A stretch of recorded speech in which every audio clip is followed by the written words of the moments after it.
يا أيها الناس إنا خلقناكم من ذكر وأنثى وجعلناكم شعوبا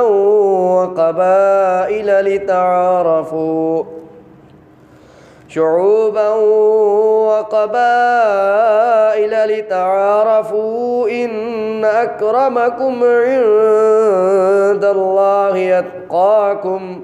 إن الله عليم خبير. قالت الأعراب آمنا قل لم تؤمنوا